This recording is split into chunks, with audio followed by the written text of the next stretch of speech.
जी Covid की update भी आ गई है, तुहाडे नालों भी सांझी करते हैं बड़ी जल्दी। 36 डैथ्स अज होर हो गई हैं और हॉस्पिटलाइजेशन जी है वो भी पूरी चरम सीमा ते है। 600 के करीब लोग हजे भी ICU दे विच ने। सो कोविड की पूरी तुहानूं अपडेट दिंदे हैं, लेकिन जिस तरह मैं अनाउंस किया थोड़ी देर पहला कि अज एक बड़े अहम विषय के उत्ते असीं गुरप्रीत सिंह होर नाल गलबात करन जा रहे हैं ब्रिटिश कोलंबिया तो। और मेरे नाल इस वे लाइन पर आ गए हैं और दसन की बहुती लोड़ नहीं, बड़े नामवर पत्रकार ने उत्थों BC तो और रेडियो होस्ट के नाल नाल बहुत सारिया अखबारों भी लिखते हैं, लंबे समय तो जर्नलिज्म नाल जुड़े हुए हैं गुरप्रीत सिंह होरी। एक विषय है जिहड़ा बड़ा है तो कंट्रोवर्शियल और है बड़ा वो हैरान कर देने वाला, तो वो बारे गुरप्रीत होरां कोल थोड़ी जी जानकारी है, वो तुहाडे नाल सांझी करन लगे हां। रिपुदमन सिंह मलिक तो अजैब सिंह बागड़ी, रिपुदमन सिंह मलिक, ये दो नाम ऐसे सी जे तुसीं गूगल च पा के देखो सब तो ज़्यादा मेरे ख्याल दे विच किसी वेले ये नाम चर्चित रहे जो ट्रायल चलिया एयर इंडिया का। नो डाउट बहुत लंबा बहुत खर्चीला ये जड़ा कैनेडा की हिस्टरी दे विच ट्रायल मन्निया गया है, अज तक का सब तो ज़्यादा कॉस्टलीस्ट जड़ा मेरे ख्याल च ये ट्रायल मन्निया गया है। पर अखीर नूं आके इन्नी ज़्यादा लंबे ट्रायल तो बाद सारी एक्सरसाइज तो बाद अदालत वालों ये कह दिता गया कि साडे कोल पुख्ता सबूत नहीं है, सबूतां दी घाट कारण असी दोनों नूं रिहा कर रहे हैं, बरी कर रहे हैं। और उस तो इलावा इंद्रजीत सिंह रियात जिहड़ा है उन्होंने जरूर सज़ा हुई परजरी के केस दे विच। सो जिथे ये बहुत वड्डा एक ब्लॉट सी पंजाबियों के नाम ते सिख कम्यूनिटी के नाम के उत्ते कि जिहड़ा एयर इंडिया की जिहड़ी ये फ्लाइट जिहड़ी है जिहड़ा डिजास्टर होया, कौन सी इस दे लई जिम्मेवार, ये अजे भी पहेली ज्यों दी त्यों बनी हुई है। और रिपुदमन सिंह मलिक जिहड़े कि बड़ी एक नामवर शख्सियत रहे है ब्रिटिश कोलंबिया दे विच, अजकल चुप ने लंबे समय तो, बहुत आइसोलेटिड ने कम्यूनिटी विच, बहुता एक्टिव नहीं। लेकिन कुछ गल्लां ऐसियां होईयां पिछले थोड़े समय दे विच जिन्हां ने सब नूं हैरान करके रख दिता है। खास तौर ते उन्हां दा प्रधानमंत्री नरेंद्र मोदी नूं जां उन्हां दा BJP नूं, उत्थों दी सरकार नूं, भारती सरकार नूं एप्रीशिएट करना, उन्हां दा भारत जाना, रॉ दे उत्थों दे जिहड़े मुखी नूं मिलना, इदां दीयां कई गल्लां हैं जिहड़ियां वाकई ही बड़ियां हैरान कर देने वालियां। तो गुरप्रीत होरां नाल गल करके इहदे बारे थोड़ी जानकारी लैने इस मामले बारे। गुरप्रीत स्वागत करते हैं, तुहाडा वेलकम करते हैं। बहुत शुक्रिया रजिंदर सिंह जी, प्रोग्राम च शामिल करने दी मंच मुहैया करने दी तुहाडा बहुत धन्यवाद जी। तो तुहाडे बड़ी वड्डी शख्सियत ने अजैब सिंह बागड़ी तो खैर चलो एक ऑर्डनरी वर्कर सीगे, पर रिपुदमन सिंह मलिक तो बड़ी वड्डी एक शख्सियत सी उत्थों दी और रिस्पैक्टेबल शख्सियत सीगे, कई कारणा करके क्रेडिट यूनीयन वैसे भी, पर हुण चुप ने बड़ी देर तो, खास तौर पर जो ये जजमेंट आई और उस तो बाद कोई बहुती एक्टिविटी नहीं सी उन्हां दी पब्लिकली, पर आ 2-3-4 घटनावां ने सब नूं हैरान कीता है। गल सर जी, मैं तुहानूं ध्यान देना चाहुंदा तुहाडा भी ते तुहाडे लिसनर दा भी इस पासे कि ये बहुत जरूरी है जानना कि रिपुदमन सिंह मलिक नूं जदों अदालत ने बरी कीता, जिवें तुसीं कहा कि सबूतां दी घाट कारण बरी कीता जी, उस तो बाद मलिक साहब उसे अदालत वाल गए ये कहण लई कि क्योंकि मैं निर्दोष सीगा, मैनूं पैसे दिओ, मेरा खर्चा बहुत होया।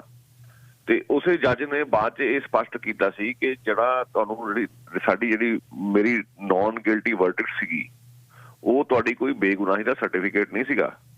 एग्जैक्टली उन्होंने ये वर्ड यूज किए सी, that was not a pronouncement of your innocence जी। और दिलचस्प गल यह है कि इस खबर नूं पंजाबी मीडिया तकरीबन खा ही गया सीगा, खबर तक नशर नहीं की गई, जो कि खबर बहुत इंपॉर्टेंट सी।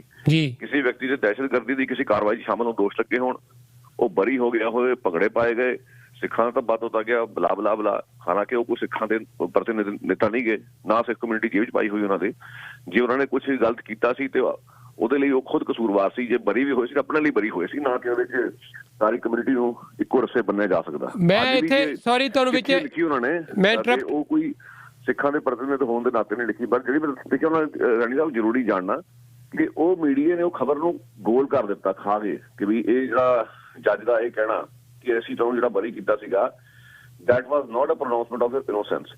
तो ਇਹ ਮੈਂ ਤੁਹਾਨੂੰ ਤਾਂ ਦੱਸਣ ਦੀ ਕੋਸ਼ਿਸ਼ ਕਰ ਰਿਹਾ ਕਿ ਇਸ ਜਜਮੈਂਟ ਦੇ ਬਲੌੜ ਦੇ ਬਾਵਜੂਦ 2019 ਵਿੱਚ ਭਾਰਤ ਸਰਕਾਰ ਰਿਪੁਦਮਨ ਸਿੰਘ ਮਲਿਕ ਨੂੰ ਵੀਜ਼ਾ ਦਿੰਦੀ ਹੈ, ਔਰ ਇਕੱਲਾ ਵੀਜ਼ਾ ਨਹੀਂ ਦਿੰਦੀ, ਉਹਨਾਂ ਦਾ ਟੱਬਰ ਜਾ ਕੇ ਜਦੋਂ ਉੱਥੇ ਇੰਟਰਵਿਊ ਦੇ ਰਿਹਾ ਚੜ੍ਹਦੀ ਕਲਾ ਨੂੰ, ਉਹਨਾਂ ਦਾ ਭਰਾ ਤੇ ਹੋਰ ਸਾਰੇ ਨਾਲ ਸੱਜਣ, ਉਹ ਇਹ ਵੀ ਕਹਿ ਰਹੇ ਕਿ ਰॉ ਦੇ ਜਿਹੜੇ ਮੁਖੀ ਨੇ ਸਮੰਤ ਗੋਇਲ, ਉਹਨਾਂ ਨੂੰ ਅਸੀਂ ਮਿਲੇ ਆ, ਉਹਨਾਂ ਨੇ ਸਾਡੀ ਮਦਦ ਕੀਤੀ ਆ, ਮਿਲ ਕੇ ਨਜ਼ਾਰਾ ਆ ਗਿਆ। ਹੁਣ ਸਵਾਲ ਪੈਦਾ ਇਹ ਹੁੰਦਾ ਕਿ ਜਿਹੜੇ ਵਿਅਕਤੀ ਨੂੰ ਹੁਣ ਤੱਕ ਉੱਥੋਂ ਦਾ ਸੱਜੇ ਪੱਖੀ ਮੀਡੀਆ, ਉੱਥੋਂ ਦੀ ਸਰਕਾਰ ਫਾਈਨੈਂਸਰ ਕਹਿ ਕੇ ਬਣਦੀ ਆਈ, ਅੱਜ ਤੁਸੀਂ ਉਹਨੂੰ ਵੀਜ਼ਾ ਵੀ ਦੇ ਰਹੇ ਹੋ ਔਰ ਉਹ ਤੁਹਾਡੇ ਹੱਕ 'ਚ ਚਿੱਠੀ ਵੀ ਲਿਖ ਰਿਹਾ। ਔਰ ਸੱਜੇ ਪੱਖੀ ਮੀਡੀਆ ਅੱਜ ਦੀ ਤਰੀਕ ਦੇ ਵਿੱਚ ਮਿਸਟਰ ਮਲਿਕ ਨੂੰ ਇੱਦਾਂ ਪੋਰਟਰੇ ਕਰ ਰਿਹਾ ਕਿ ਉਹ ਸਿੱਖਾਂ ਦੇ ਲੀਡਰ ਨੇ ਜਾਂ ਸਿੱਖ ਲੀਡਰ ਨੇ। ਹੁਣ ਏਅਰ ਇੰਡੀਆ ਦਾ ਬੈਗੇਜ ਜਿਹੜਾ ਉਸਨੂੰ ਉਹਨਾਂ ਨੇ ਚੰਗੇ ਤਰੀਕੇ ਨਾਲ ਗਲੋਸ ਓਵਰ ਕਰ ਦਿੱਤਾ ਹੋਇਆ। ਹੁਣ ਇਹ ਲੋਕਾਂ ਦੀ ਕਚਹਿਰੀ ਦੇ ਵਿੱਚ ਮਾਮਲਾ ਉਹ ਆਪੇ ਸਮਝ ਲੈਣ ਕਿ ਇਹਦੇ ਕੀ ਅਰਥ ਨੇ ਕੀ ਅਰਥ ਨਹੀਂ। ਜਿਹੜੀ ਚਿੱਠੀ ਤੁਸੀਂ ਗੱਲ ਕਰ ਰਹੇ ਥੋੜਾ ਉਹ ਵੀ ਐਕਸਪਲੇਨ ਕਰੋ।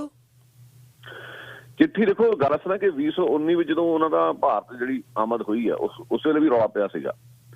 ਔਰ ਉਸ ਤੋਂ ਇਲਾਵਾ ਇਨ ਦਾ ਮੀਨ ਟਾਈਮ ਇੱਕ ਡਿਵੈਲਪਮੈਂਟ ਇਹ ਹੋਈ ਹੈ ਕਿ ਗੁਰੂ ਗ੍ਰੰਥ ਸਾਹਿਬ ਦੀ ਛਪਾਈ ਦਾ ਮਸਲਾ ਇੱਥੇ ਖੜਾ ਹੋ ਗਿਆ ਸਰੀ ਦੇ ਵਿੱਚ, ਜਿਸ ਦਾ ਜ਼ਿੰਮਾ ਮਲਿਕ ਸਾਹਿਬ ਨੂੰ ਦਿੱਤਾ ਜਾ ਰਿਹਾ ਔਰ ਕੁਝ ਸਿੱਖ ਸਭਾਵਾਂ ਵਿੱਚ ਇਸ ਦਾ ਵਿਰੋਧ ਵੀ ਹੋ ਰਿਹਾ ਕਿ ਇਹ ਜ਼ਿੰਮਾ ਉਹਨਾਂ ਨੂੰ ਕਿਉਂ ਦਿੱਤਾ ਜਾ ਰਿਹਾ। ਹੁਣ ਉਹ ਮਾਮਲਾ ਜੇ ਸੁਲਝ ਰਿਹਾ ਸੀ, ਹੁੰਦਾ ਸੀਗਾ, ਤੇ ਇਨ ਦਾ ਮੀਨ ਟਾਈਮ ਮਿਸਟਰ ਮਲਿਕ ਨੇ ਆਹ ਚਿੱਠੀ ਲਿਖੀ ਜਿਹੜੀ ਮੋਦੀ ਦੇ ਨਾਂ, ਉਹਦੇ ਵਿੱਚ ਮੋਦੀ ਤਾਰੀਫਾਂ ਦੇ ਪੁੱਲ ਬੰਨੇ ਨੇ।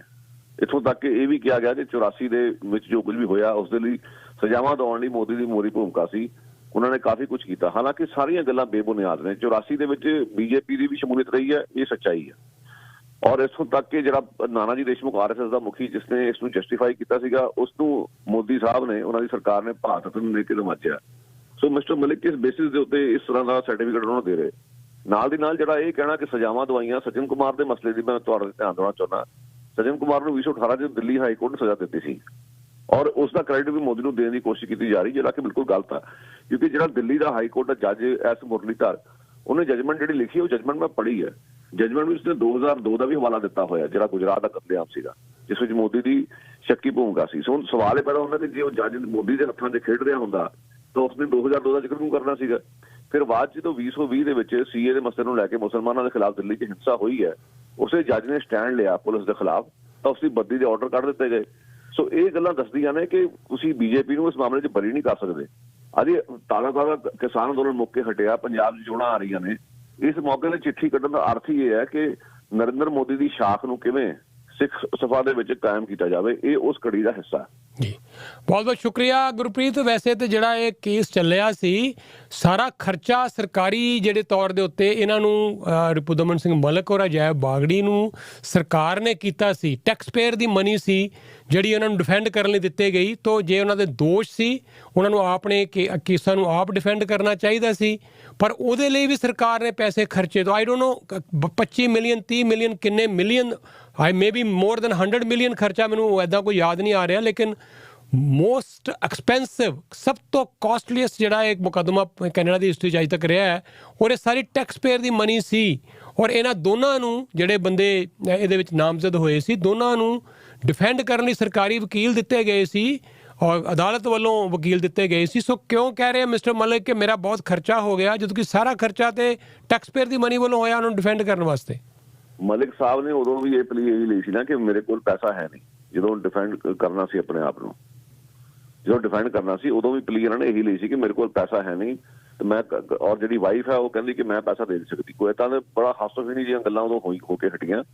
ਪਰ ਮਸਲਾ ਅੱਜ ਇਹ ਹੈ ਸੈਣੀ ਸਾਹਿਬ, ਗੱਲ ਇੱਥੇ ਖੜੀ ਹੈ ਕਿ ਜਿਹੜਾ ਬਾਰ-ਬਾਰ ਕਮਿਊਨਿਟੀ 'ਚ ਗੱਲ ਉੱਠ ਰਹੀ ਹੈ ਕਿ ਇਸ ਦੇ ਵਿੱਚ ਰॉ ਦੀ ਜਾਂ ਭਾਰਤੀ ਏਜੰਸੀਆਂ ਦੀ ਕੀ ਭੂਮਿਕਾ ਸੀ, ਅੱਜ ਤੱਕ ਉਸ ਨੁਕਤੇ ਤੋਂ ਕਦੇ ਕੋਈ ਸਪਸ਼ਟ ਪੜਤਾਲ ਜਾਂ ਜਾਂਚ ਨਹੀਂ ਹੋਈ। ਇਹ ਜਿਹੜੇ ਦੋ ਵੱਡੀਆਂ ਡਿਵੈਲਪਮੈਂਟਸ ਹੋਈਆਂ, ਮਲਿਕ ਸਾਹਿਬ ਦਾ ਉੱਥੇ ਜਾਣਾ ਔਰ ਹੁਣ ਚਿੱਠੀ ਲਿਖ ਕੇ ਮੋਦੀ ਦੇ ਗੋਗੇ ਗਾਣਾ, ਇਸ ਪੂਰਾ ਦਾ ਪੂਰਾ ਘਟਨਾਕ੍ਰਮ ਇਸ ਗੱਲ ਦੀ ਮੰਗ ਕਰਦਾ ਕਿ ਅੱਜ ਵੀ ਉਸਦੀ ਇੱਕ ਨਿਰਪੱਖ ਪੜਤਾਲ ਕਰਵਾਈ ਜਾਵੇ ਇਸ ਨੁਕਤੇ ਤੋਂ ਕਿ ਇਹ ਸਾਰੇ ਦੇ ਵਿੱਚ ਭਾਰਤੀ ਏਜੰਸੀ ਦਾ ਕੀ ਰੋਲ ਸੀਗਾ। ਕਿਉਂਕਿ ਸਿੱਖ ਕਮਿਊਨਿਟੀ 'ਚ ਗੱਲ ਲੰਮੇ ਸਮੇਂ ਤੋਂ ਉੱਠਦੀ ਆ ਰਹੀ ਹੈ ਔਰ ਜੇ ਹੁਣ ਆ ਜਿਹੜੇ ਪਾਤਰ ਜਿਨ੍ਹਾਂ ਦੇ ਨਾਮ ਸਿੱਧੇ ਤੌਰ ਤੇ ਇੰਡੀਅਨ ਸਟੇਟ ਨਾਲ ਜੁੜ ਰਹੇ ਨੇ, ਸੋ ਜੇ ਹੁਣ ਵੀ ਨਹੀਂ ਅਸੀਂ ਜਾਗੇ ਜਾਂ ਹੁਣ ਵੀ ਉਹ ਗੱਲ ਨਹੀਂ ਹੋਈ ਤਾਂ ਫਿਰ ਗੱਲ ਕਿਸੇ ਪਾਸੇ ਤਨ ਪਤਨ ਕਦੇ ਵੀ ਨਹੀਂ ਲੱਗੂਗੀ। ਕਿਉਂਕਿ ਬਹੁਤ ਸਾਰੀਆਂ ਇਸ ਤਰ੍ਹਾਂ ਦੀਆਂ ਇੰਡੀਕੇਸ਼ਨਸ ਨੇ। ਇੱਕ ਜਿਹੜੀ ਪੈਰਲਲ ਰਿਪੋਰਟ ਅਜੀਤ ਸਿੰਘ ਬੈਂਸ ਦੇ ਗਰੁੱਪ ਨੇ ਕੱਢੀ ਸੀ, ਉਹਦੇ ਵਿੱਚ ਵੀ ਨਿਸ਼ਾਨਦੇਹੀ ਅਜਿਹੀ ਕੀਤੀ ਗਈ। ਸੌਫਟ ਟਾਰਗੇਟ ਨਾਂ ਦੀ ਕਿਤਾਬ 'ਚ ਨਿਸ਼ਾਨਦੇਹੀ ਅਜਿਹੀ ਕੀਤੀ ਗਈ। ਸਲੀਮ ਜੀਵਾ ਦੀ ਜਿਹੜੀ ਕਿਤਾਬ ਹੈ ਮਾਰਜਨ ਆਫ ਟੈਰਰ, ਉਹਦੇ ਵਿੱਚ ਕੁਝ ਅਹਿਮ ਖੁਲਾਸੇ ਨੇ। ਸੋ ਮੇਰਾ ਮਤਲਬ ਕਹਿਣ ਦਾ ਕਿ ਇਹ ਸਾਰੀਆਂ ਗੱਲਾਂ ਇਸ ਗੱਲ ਦੀ ਮੰਗ ਕਰਦੀਆਂ ਕਿ ਇੱਕ ਹੋਰ ਨਵੇਂ ਸਿਰੋਂ ਜਾਂਚ ਹੋਵੇ, ਚਾਹੇ ਲਿਮਿਟਡ ਜਾਂਚ ਹੋਵੇ, ਬਹੁਤਾ ਖਰਚਾ ਨਾ ਹੋਵੇ, ਪਰ ਕੈਨੇਡਾ ਸਰਕਾਰ ਦੀ ਜ਼ਿੰਮੇਵਾਰੀ ਬਣਦੀ ਹੈ ਕਿ ਇਸ ਮਾਮਲੇ ਨੂੰ ਕਿਸੇ ਤਨ ਪਤਨ ਲਾਇਆ ਜਾਵੇ। ਕਿਉਂਕਿ ਇਹ ਜਿਹੜਾ ਮਾਮਲਾ ਕਾਫੀ ਸੀਰੀਅਸ ਹੈ ਕਿ ਕੋਈ ਸ਼ਖਸ ਨੂੰ ਵੀਜ਼ਾ ਦੇਣਾ ਜਿਹੜਾ ਜਿਸ ਦਾ ਨਾਂ ਏਅਰ ਇੰਡੀਆ ਨਾਲ ਜੁੜਿਆ ਰਿਹਾ ਹੋਵੇ ਔਰ ਦੂਸਰੀ ਵਾਰ ਜੱਜ ਉਸਨੂੰ ਇਹ ਕਹਿ ਰਿਹਾ ਵੀ ਅਸੀਂ ਤੈਨੂੰ ਤੇਰੀ ਬਰੀ ਹੋਣ ਦਾ ਮਤਲਬ ਇਹ ਨਹੀਂ ਕਿ ਤੂੰ ਇਨੋਸੈਂਟ ਆ। ਸੋ ਉਸ ਦੇ ਬਾਵਜੂਦ ਉਸਨੂੰ ਵੀਜ਼ਾ ਮਿਲਣਾ, ਹਾਲਾਂਕਿ ਦੂਜੇ ਜਿਹੜੇ ਲੋਕ ਇੱਥੇ ਵਿਰੋਧ ਕਰ ਰਹੇ ਸੀ ਕਿਸਾਨੀ ਅੰਦੋਲਨ ਦੌਰਾਨ ਜਾਂ ਦੂਸਰਾ ਕੁਝ, ਕਈਆਂ ਨੂੰ ਰੋਕਿਆ ਗਿਆ, ਕਈਆਂ ਨੂੰ ਵੀਜ਼ੇ ਦੇਣ ਤੋਂ ਇਨਕਾਰ ਕੀਤੇ, ਕਈ ਹਵਾਈ ਅੱਡੇ ਤੋਂ ਮੋੜੇ ਗਏ ਨੇ। ਸੋ ਇਹਨਾਂ ਪਰਿਸਥਿਤੀਆਂ ਵਿੱਚ ਇਸ ਵਿਅਕਤੀ ਦਾ ਉੱਥੇ ਜਾਣਾ ਅੱਜ ਮੋਦੀ ਦੇ ਹੱਕ 'ਚ ਨਿਤਰਨਾ ਔਰ ਸੱਜੇ ਪੱਖੀ ਮੀਡੀਆ ਵੱਲੋਂ ਉਸ ਨੂੰ ਇੱਕ ਰੀਹੈਬਿਲਿਟੇਟ ਕਰਨ ਦੀ ਕੋਸ਼ਿਸ਼, ਇਹ ਸਾਰੀਆਂ ਗੱਲਾਂ ਦੱਸਦੀਆਂ ਨੇ ਕਿ ਕੁਛ ਨਾ ਕੁਛ ਦਾਲ ਵਿੱਚ ਕਾਲਾ ਔਰ ਜਾਂਚ ਹੋਣੀ ਚਾਹੀਦੀ ਹੈ। ਜਾਣ ਤੋਂ ਪਹਿਲਾਂ ਮੈਂ ਛੋਟੀ ਜਿਹੀ ਤੁਹਾਡੇ ਨਾਲ ਇੱਕ ਹੋਰ ਗੱਲ ਐਡ ਕਰਨਾ ਚਾਹਾਂਗਾ ਗੁਰਪ੍ਰੀਤ। ਅਸੀਂ ਜਦੋਂ prime minister Justin Trudeau India ਗਏ ਸੀ, ਅਸੀਂ ਉਹਦੇ 'ਚ ਮੈਂ ਨਾਲ ਸੀ, ਉਸ ਡੈਲੀਗੇਸ਼ਨ 'ਚ ਅਸੀਂ ਗਏ। ਤੁਹਾਨੂੰ ਪਤਾ ਹੋਏਗਾ ਤੁਹਾਡੇ ਬ੍ਰਿਟਿਸ਼ ਕੋਲੰਬੀਆ ਤੋਂ ਇੱਕ ਕੋਈ ਸੱਜਣ ਸੀ ਜਿਹਨਾਂ ਦਾ ਬੜਾ ਪੁਰਾਣਾ, ਉਹਨਾਂ ਦਾ ਅਟਵਾਲ ਸੀ ਸ਼ਾਇਦ, ਉਹਨਾਂ ਦਾ ਲਾਮ, ਉਹਨਾਂ ਦਾ ਬੜਾ ਕੋਈ ਪੁਰਾਣਾ ਕੇਸ ਸੀਗਾ ਕਿਸੇ ਨਾ ਕਿਸੇ ਵੇਲੇ ਦਾ। ਹੁਣ ਉਹ ਬੜੇ ਸਾਲਾਂ ਤੋਂ ਆਮ ਜੀਵਨ ਮੇਰੇ ਖਿਆਲ ਜੀ ਰਹੇ ਆ, ਸਾਰੀਆਂ ਪੋਲੀਟੀਕਲ ਪਾਰਟੀਆਂ ਨੂੰ ਫੰਡ ਵੀ ਦਿੰਦੇ ਆ, ਉਹ ਆਮ ਆਉਂਦੇ ਜਾਂਦੇ ਆ, ਵਿਚਰਦੇ ਆ। ਉਹਨਾਂ ਦੀ ਤਸਵੀਰ ਜਦੋਂ ਛਪੀ ਜਿਹੜੀ ਸੂਫੀ ਟਰੂਡੋ ਦੇ ਨਾਲ, ਟਰੂਡੋ ਸਾਹਿਬ ਦੀ ਪਤਨੀ ਦੇ ਨਾਲ, ਐਡਾ ਵੱਡਾ ਉਸ ਵੇਲੇ ਉੱਥੇ ਭਾਰਤੀ ਮੀਡੀਆ 'ਚ ਇਸ਼ੂ ਬਣ ਗਿਆ। ਮੇਰੀ NDTV, ਮੇਰੀ Times of India, Hindustan time ਦੇ ਜਿਹੜੇ ਉੱਥੇ ਦੇ ਰਿਪੋਰਟਰ ਅਤੇ ਜਿਹੜੇ ਉਹਨਾਂ ਦੇ ਐਡੀਟਰ ਨਾਲ ਉੱਥੇ ਗੱਲ ਹੋਈ ਇੱਕ ਡਿਨਰ ਦੇ ਵਿੱਚ, ਉਹ ਬਾਰ-ਬਾਰ ਇਸ ਗੱਲ ਦਾ ਲਾਂਛਨ ਲਾ ਰਹੇ ਸੀ ਕਿ ਜਿਹੜੇ ਤੁਹਾਡੇ ਜਿਹੜੇ ਪ੍ਰਾਈਮ ਮਿਨਿਸਟਰ ਹੈ ਇਹ ਅੱਤਵਾਦੀਆਂ ਨੂੰ ਪ੍ਰਮੋਟ ਕਰਦੇ ਆ, ਇੱਥੇ ਦੇਖੋ ਉਹਨਾਂ ਨੂੰ ਅੱਤਵਾਦੀਆਂ ਨੂੰ ਆਪਣੇ ਡੈਲੀਗੇਸ਼ਨ 'ਚ ਲੈ ਆਏ। ਔਰ ਇਹ ਸਾਰਾ ਜਿਹੜਾ ਟਰੂਡੋ ਦਾ ਜਿਹੜਾ ਉਹ ਟੂਰ ਸੀ, ਉਹਨਾਂ ਦੀ ਜਿਹੜੀ ਇੰਡੀਆ ਦੀ ਵਿਜ਼ਿਟ ਸੀ, ਉਹ ਸਾਰੀ ਟਾਰਪੀਡੋ ਹੋ ਗਈ ਉਸ ਇੱਕ ਤਸਵੀਰ ਕਰਕੇ। ਇੰਨਾ ਵੱਡਾ ਉਹ ਮੁੱਦਾ ਬਣ ਗਿਆ, ਇੰਨਾ ਵੱਡਾ ਉਹ ਮੁੱਦਾ ਬਣਿਆ, ਉੱਥੋਂ ਦੇ ਮੀਡੀਆ ਨੇ ਇੰਨਾ ਕੁ ਜ਼ਿਆਦਾ ਉਹਨੂੰ ਉਛਾਲਿਆ। ਮੈਂ ਹੁਣ ਹੈਰਾਨ ਇਹ ਹਾਂ ਕਿ ਇਹ ਜਿਹੜਾ ਤੁਸੀਂ ਦੱਸ ਰਹੇ ਹੋ ਕਿ ਰਿਪੂ ਦਮਨ ਸਿੰਘ ਉੱਥੇ ਜਾ ਕੇ ਮਿਲ ਕੇ ਆਏ ਆ ਰॉ ਦੇ ਮੁਖੀ ਨੂੰ, ਜਾਂ ਹੁਣ ਚਿੱਠੀਆਂ ਲਿਖ ਰਹੇ ਆ ਪ੍ਰਾਈਮ ਮਿਨਿਸਟਰ ਦੇ ਹੱਕ ਦੇ ਵਿੱਚ, ਇਹ ਹੁਣ ਕੋਈ ਉਛਾਲ ਨਹੀਂ ਰਿਹਾ ਉੱਥੇ, ਇਸ ਬਾਰੇ ਗੱਲ ਨਹੀਂ ਕਰ ਰਿਹਾ। ਗੱਲ ਇੱਦਾਂ ਸੈਣੀ ਸਾਹਿਬ, ਤੁਹਾਡੇ ਸਵਾਲ ਦੀ ਗੱਲ ਲੁਕੀ ਹੋਈ ਹੈ ਨਾ। ਹੁਣ ਜਿਹੜਾ ਜਸਪਾਲ ਅਟਵਾਲ ਦੇ ਮਾਮਲੇ 'ਚ ਵੀ ਇੰਡੀਆ ਦਾ ਮੀਡੀਆ ਇੱਕ ਪਾਸੇ ਹਟ ਰਿਹਾ। ਤੁਸੀਂ ਬਾਰ-ਬਾਰ ਇਹ ਤਾਂ ਇਲਜ਼ਾਮ ਲਾ ਰਹੇ ਹੋ ਕਿ ਟਰੂਡੋ ਦੇ ਨਾਲ ਇੱਕ ਅੱਤਵਾਦੀ ਕਿਵੇਂ ਆ ਗਿਆ। ਸਵਾਲ ਇਹ ਪਤਾ, ਜਦੋਂ ਤੁਸੀਂ ਅੱਤਵਾਦੀ ਕਹਿ ਰਹੇ ਹੋ ਉਹਨੂੰ ਵੀਜ਼ਾ ਕਿਹਨੇ ਦਿੱਤਾ? ਵੀਜ਼ਾ ਤਾਂ ਇੰਡੀਆ ਦੀ ਗਵਰਨਮੈਂਟ ਨੇ ਦਿੱਤਾ ਨਾ ਜੀ। ਵੀਜ਼ਾ ਬਿਨਾਂ ਵੀਜ਼ਾ ਮਿਲੇ ਕਿਵੇਂ ਇੰਡੀਆ ਚਲਾ ਗਿਆ? ਉਹ ਸ਼ਰੇਆਮ ਇੰਡੀਆ ਦੇ ਹੱਕ 'ਚ ਬੋਲ ਰਿਹਾ, ਉਹ ਸ਼ਰੇਆਮ ਮੋਦੀ ਦੀ ਸਪੋਰਟ ਕਰ ਰਿਹਾ। ਕੀ ਇੰਡੀਅਨ ਮੀਡੀਆ ਨੂੰ ਇਹ ਨਜ਼ਰ ਨਹੀਂ ਆ ਰਿਹਾ? ਗੱਲ ਇੱਦਾਂ ਕਿ ਇੰਡੀਆ ਦੇ ਮੀਡੀਆ ਨੂੰ ਤੇ ਇੰਡੀਆ ਦੀ ਸਰਕਾਰ ਨੂੰ ਕੈਨੇਡਾ ਵੱਲ ਉਂਗਲ ਰੱਖਣ ਦਾ ਹੁਣ ਕੋਈ ਇਖਲਾਕੀ ਅਸਰ ਨਹੀਂ ਰਹਿ ਗਿਆ, ਖਾਸ ਤੌਰ ਤੇ ਦਹਿਸ਼ਤਵਾਦ ਦੇ ਮਾਮਲੇ 'ਚ। ਔਰ ਮੈਂ ਬੜੀ ਜ਼ਿੰਮੇਵਾਰੀ ਨਾਲ ਗੱਲ ਕਹਿਣ ਜਾ ਰਿਹਾ। ਉਹਦਾ ਕਾਰਨ ਹੈ ਕਿ ਜਿਹੜੇ ਪ੍ਰਧਾਨ ਮੰਤਰੀ ਕਿਸੇ ਦੇਸ਼ ਦਾ ਬੜੇ ਮਾਣ ਨਾਲ ਸਦਵੀ ਪ੍ਰਗਿਆ ਵਰਗੀ ਇੱਕ ਦਹਿਸ਼ਤਗਰਦ ਔਰਤ ਨੂੰ ਜਿਹੜੀ ਅਜੇ ਮੁਕੱਦਮੇ ਦਾ ਸਾਹਮਣਾ ਕਰ ਰਹੀ ਹੈ, ਅਜੇ ਬਰੀ ਵੀ ਨਹੀਂ ਹੋਈ, ਉਸ ਨੂੰ ਲਿਆ ਕੇ MP ਦੀ ਚੋਣ ਲੜਾਉਂਦਾ, ਪਾਰਲੀਮੈਂਟ 'ਚ ਬਿਠਾਉਂਦਾ ਸਦਵੀ ਪ੍ਰਗਿਆ ਨੂੰ, ਉਸ ਸਰਕਾਰ ਨੂੰ, ਉਸ ਪ੍ਰਧਾਨ ਮੰਤਰੀ ਨੂੰ ਕੀ ਅਖਤਿਆਰ ਹੈ ਕਿ ਕੈਨੇਡਾ ਨੂੰ ਅੱਖਾਂ ਵਿਖਾਵੇ ਜਾਂ ਦਹਿਸ਼ਤਵਾਦ ਦੀਆਂ ਉਹ ਗੱਲਾਂ ਕਰੇ? ਆਪਣਾ ਤੁਹਾਡਾ ਦਾਮਨ ਇੰਨਾ ਜਿਹਨੂੰ ਕਹਿੰਦੇ ਦਾਗੀ ਹੋ ਚੁੱਕਿਆ। ਤੁਸੀਂ ਖੁਦ ਇੱਕ ਦਹਿਸ਼ਤਗਰਦ ਔਰਤ ਨੂੰ ਪਾਰਲੀਮੈਂਟ 'ਚ ਬਿਠਾਉਂਦੇ ਹੋ ਔਰ ਦੂਜਿਆਂ ਨੂੰ ਅੱਖਾਂ ਵਿਖਾਉਂਦੇ ਹੋ। ਔਰ ਉਸ ਤੋਂ ਇਲਾਵਾ ਤੁਸੀਂ ਜਸਪਾਲ ਸਿੰਘ ਅਟਵਾਲ ਜਾਂ ਰਿਪੂ ਦਮਨ ਸਿੰਘ ਮਲਿਕ ਨੂੰ ਆਪ ਤੁਸੀਂ ਵੀਜ਼ੇ ਦੇ ਰਹੇ ਹੋ, ਤੇ ਤੁਹਾਡੇ ਦੇ ਕਿਉਂ ਨਾ ਸਵਾਲ ਕੀਤੇ ਜਾਣ? ਬਜਾਏ ਕਿ ਕੈਨੇਡਾ ਨੂੰ ਉਹ ਸਵਾਲ ਕਰਨ, ਸਾਨੂੰ ਉਹਨਾਂ ਨੂੰ ਸਵਾਲ ਕਰਨੇ ਚਾਹੀਦੇ ਨੇ। ਇਹ ਤਾਂ ਉਹੀ ਗੱਲ ਹੋਈ, ਉਲਟਾ ਚੋਰ ਕੋਤਵਾਲ ਕੋ ਡਾਟੇ।